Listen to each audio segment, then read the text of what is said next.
बीड शहरातील Dnyanradha multi-state, Chhatrapati multi-state, Sairam multi-state, Rajasthani multi-state यांसह अन्य खासगी मल्टीस्टेट बँका या ठेवीदारांना ठेवी देण्यात असमर्थ ठरल्यात। वेळोवेळी ठेवीदारांनी मागणी करूनही त्यांना ठेवी दिल्या जात नाहीये।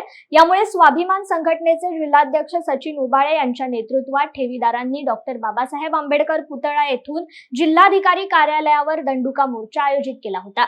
या मोर्चासाठी हजारो ठेवीदार उपस्थित होते। मात्र ऐनवेळी पोलिसांनी कलम 149 ची नोटीस बजावत आचारसंहितेमुळे हा मोर्चा थांबवला। यामुळे संतप्त ठेवीदारांनी जागेवरच निदर्शने केली। स्टेट धारक तारीख पे तारीख देण्याचं काम करतात, म्हणून आज जिल्हाधिकारी कार्यालयावरती मल्टीस्टेट धारकांना दंडुका दाखवण्याच्या निमित्तानं आम्ही मोर्चाला दंडुका मोर्चा असं नाव दिलं होतं।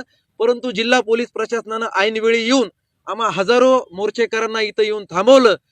मी शासनाला आणि प्रशासनाला आपल्या माध्यमातून सांगू इच्छितो की या बीड जिल्ह्यामध्ये आणि मराठवाड्यामध्ये काल परवा दिवशी आमचे पालकमंत्री, माजी पालकमंत्री, जिल्ह्याचे खासदार, आमदार, लोकप्रतिनिधी यांचे जे काही जिल्ह्यामध्ये आगमन झाल्यानंतर जे मोठमोठे भव्य दिव्य सत्कार झाले, त्याला आचारसंहिता नाही का?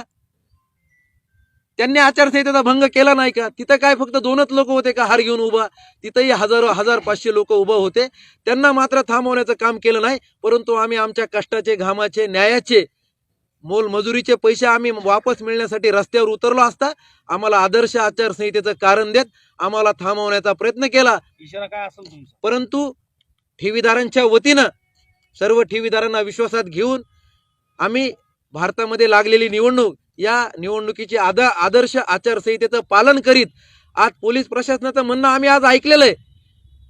पोलिसांनी परमिशन आम्हाला नाकारली, 149 ची नोटीस मला या ठिकाणी दिलेली, परंतु या नोटीसला आणि माझ्यावरती आज मी तुम्हाला सांगू इच्छितो, माझ्यावरती जरी केसेस झाल्या तरी हा सचिन उबाळे पाठीमागे हटणार नाही।